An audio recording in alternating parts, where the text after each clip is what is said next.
다윗이 죽을 날이 임박하매 그의 아들 솔로몬에게 명령하여 이르되 내가 이제 세상 모든 사람이 가는 길로 가게 되었노니 너는 힘써 대장부가 되고 내 하나님 여호와의 명령을 지켜 그 길로 행하여 그 법률과 계명과 율례와 증거를 모세의 율법에 기록된 대로 지키라. 그래야면 네가 무엇을 하든지 어디로 가든지 형통할지라. 여호와께서 내 일에 대하여 말씀하시기를 만일 내 자손들이 그들의 길을 삼가 마음을 다하고 성품을 다하여 진실이 내 앞에서 행하면 이스라엘 왕위에 오를 사람이 내게서 끊어지지 아니하리라 하신 말씀을 확실히 이루게 하시리라. 스루의 아들 요압이 내게 행한 일 곧 이스라엘 군대 두 사령관 넬의 아들 아브넬과 예델의 아들 아메사에게 행한 일을 네가 알거니와 그가 그들을 죽여 태평 시대에 전쟁의 피를 흘리고 전쟁의 피를 자기의 허리에 띤 띠와 발에 신은 신에 묻혔으니 네 지혜대로 행하여 그의 백발이 평안히 수월에 내려가지 못하게 하라. 마땅히 길르앗 바르실레의 아들들에게 은총을 베풀어 그들이 내 상에서 먹는 자 중에 참여하게 하라. 내가 내 형 압살롬의 낯을 피하여 도망할 때 그들이 내게 나왔느니라.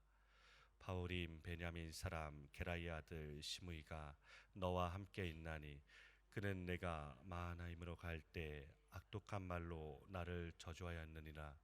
그러나 그가 요단에 내려와서 나를 영접함으로 내가 여호와를 두고 맹세하여 이르기를 내가 칼로 너를 죽이지 아니하리라 하였노라.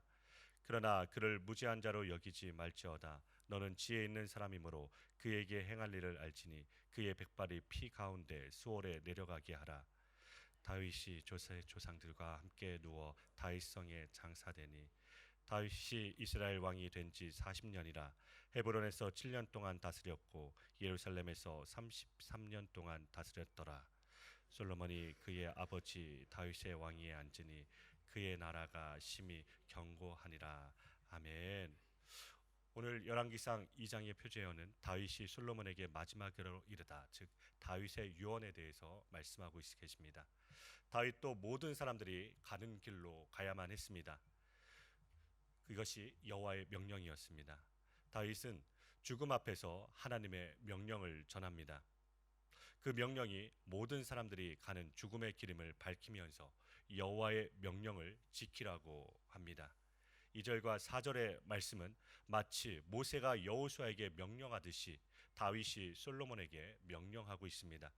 모세의 율법에 이미 왕이 되면 어떻게 해야 할지를 말씀하고 계십니다. 이 당시의 세상 나라들 왕이라면 왕이 곧 법이며 왕이 곧 신입니다. 그러나 이스라엘은 전혀 다른 나라입니다. 물론 왕권이 하나님께로부터 와서 세워지지만 세상의 왕과 전혀 다른 법이 있습니다. 왕이 여호와의 말씀을 지켜야 한다는 것입니다. 그렇지 않으면 하나님께서 그 왕을 폐하여 버리십니다. 신명기 17장에서는 하나님께서 나라를 어떻게 다스려야 하는지 말씀하시고 계십니다. 반드시 하나님께서 택하신 자를 왕으로 세워야 하며 병마를 많이 두지 말고 왕은 아내를 많이 두지 말고 은금을 많이 쌓지 말고 하나님의 말씀을 평생 곁에 두고 지켜라 말씀하십니다. 그래야면 왕위의 날이 장구하리라고 말씀하십니다. 그래서 이스라엘의 왕 중에 자신이 왕이 되고 싶어서 반역을 일으킨 자들은 다 제거가 됨을 볼 수 있습니다. 그것이 이미 압살롬을 통하여 드러나고 아도니아를 통하여서도 보여주셨습니다. 오직 하나님의 긍휼을 입은 자가 왕이 되는 것이 바로 하나님의 나라입니다. 본문 3절부터 4절 말씀입니다. 여호와의 명령을 지키면 무엇을 하든지 어디로 가든지 형통할 것이라고 하십니다. 여호와께서 다윗에게 명하셨습니다.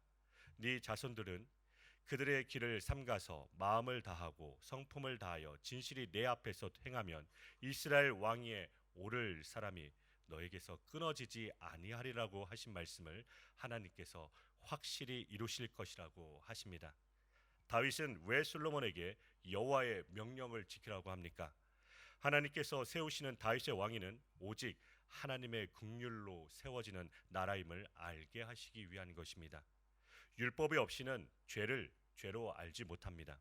그래서 율법의 규례를 주시면서 죄가 어떠한지 철저하게 보게 하시고서 왜 은혜로 세워지는 나라인지를 알게 하십니다. 하나님께서 다윗을 왕으로 세우셨습니다.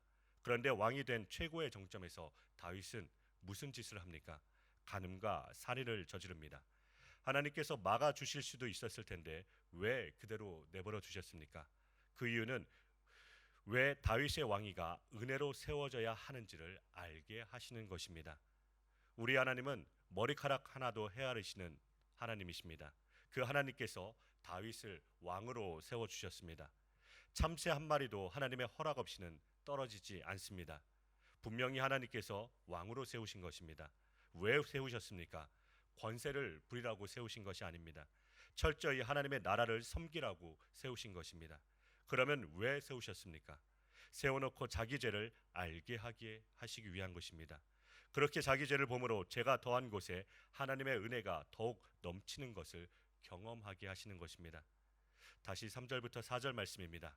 이 말씀을 여호와의 명령으로 다윗이 말하는 것은 모세가 전한 율법을 단순하게 반복하여 주는 것이 아닙니다. 율법을 통하여 죄가 무엇인지를 철저하게 알게 된 다윗이 솔로몬에게 명령함을 통하여 다윗의 왕이란 오직 하나님의 은혜로 세워지는 왕임을 알려주는 계시의 말씀입니다. 그것을 어떻게 알 수 있는가 하면 다음 말씀에 나오는 다윗이 말한 요압과 바르실레의 아들들과 시므이에 대한 이야기를 통하여 알 수가 있는 것입니다. 5절부터 9절 말씀입니다. 이 말씀을 보면 우리가 알고 있는 믿음이 좋은 다윗의 모습처럼 보이지 않습니다.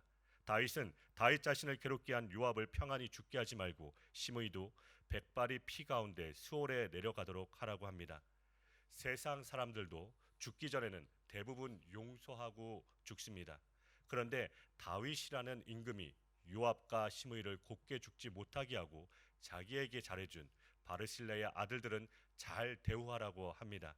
왜 이렇게 합니까? 다윗 개인의 감정으로 말한 것입니까? 디모데후서 3장 14절부터 16절 말씀을 제가 읽겠습니다. 그러나 너는 배우고 확신한 일에 거하라. 너는 내가 누구에게서 배운 것을 알며 또 어려서부터 성경을 알았나니 성경은 능히 너로 하여금 그리스도 예수 안에 있는 믿음으로 말미암아 구원에 이르는 지혜가 있게 하느니라. 모든 성경은 하나님의 감동으로 된 것으로 교훈과 책망과 바르게 함과 의로 교육하기에 유익하니 이는 하나님의 사람으로 온전하게 하며 모든 선한 일을 행할 능력을 갖추게 하려 함이라. 아멘. 성경은 성령의 감동으로 쓰여진 책입니다. 성경이 있어야 우리를 교훈하고 책망하고 바르게 하고 의로 교육하는 것입니다. 그러므로 성경은 사사로이 풀면 안 되는 것입니다. 사사로이 푼다는 것은 자신의 이익을 위하여 푼다는 것입니다. 요한복음 5장 39절부터 42절 말씀을 제가 읽겠습니다. 너희가 성경에서 영생을 얻는 줄 생각하고 성경을 연구하거니와 이 성경이 곧 내게 대하여 증언하는 것이니라. 그러나 너희가 영생을 얻기 위하여 내게 오기를 원하지 아니하는도다. 나는 사람에게서 영광을 취하지 아니하노라. 다만 하나님을 사랑하는 것이 너희 속에 없음을 알았노라. 아멘. 유대인들이 성경에서 영생을 얻는 줄 알고 부지런히 성경을 연구하였지만 성경이 증거하는 예수님께 가지 않았습니다. 그 이유는 사람들이 자기 영광을 구하였기 때문입니다. 자기 영광을 구하는 것이 곧 하나님을 사랑하지 않는 것입니다. 그러므로 성령이 임한 자는 성경을 통하여 예수 그리스도를 보게 되는 것입니다. 그러면 오늘 본문에서 우리는 어떻게 예수 그리스도가 증거되는 것을 알 수 있습니까? 다윗이 늙어 죽어가면서도 하나님의 언약의 나라, 곧 다윗에게 언약하신 그 나라는 오직 하나님의 은혜와 긍휼의 나라입니다. 다윗은 바로 그것을 증거하고 가는 것입니다. 베드로후서 1장 20절에서 성경을 사사로이 풀지 말라고 하는 말씀도 자신이 죽을 때가 된 줄 알고 이 기록된 말씀을 남김으로 오직 예수 그리스도를 증거하기 위한 것이었습니다. 그러므로 지금 다윗은 마지막 남은 그 힘으로 오직 다윗의 왕위가 하나님의 은혜로 세워지는 것을 증거하기 위하여 요압과 시므이의 심판을 말하고 있는 것입니다. 왜 요압과 시므이가 심판을 받아야 하는지는 하나님의 긍휼과 은혜를 모르는 자들이기에 심판을 받는다는 것입니다. 오늘 말씀 10절부터 12절 말씀입니다. 다윗이 그의 조상들과 함께 누워 다윗성에 장사되니 다윗이 이스라엘 왕이 된 지 40년이라. 헤브론에서 7년 동안 다스렸고 예루살렘에서 33년 동안 다스렸더라. 솔로몬이 그의 아버지 다윗의 왕위에 앉으니 그의 나라가 심히 견고하니라. 아멘. 다윗이 드디어 하나님의 부름을 받았습니다. 모든 사람들이 가는 길로 가게 되었습니다. 이 다윗은 무엇을 알고 죽었습니까? 하나님의 약속을 받고 죽었습니다. 하나님의 그 약속을 자기 아들에게 전달하고 죽었습니다. 약속을 받은 자는 죽지만 하나님의 약속은 영원합니다. 그 약속이 다윗을 살리고 솔로몬도 살리고 저와 여러분도 살려냈습니다.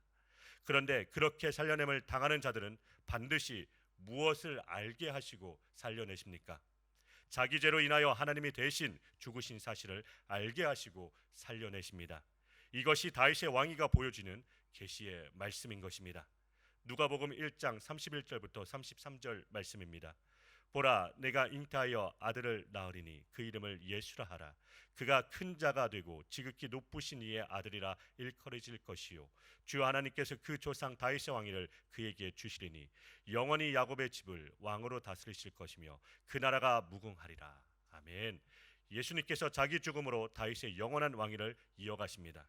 그 나라는 하나님의 영원하신 언약을 따라 왕의 희생으로 주어지시는 긍휼과 자비의 나라가 바로 하나님의 약속의 나라입니다. 오늘 하루도 하나님의 약속을 붙들고 하나님의 나라를 위해 살아가시는 주님의 축복 되시는 주님의 백성 되시길 간절히 기도드립니다.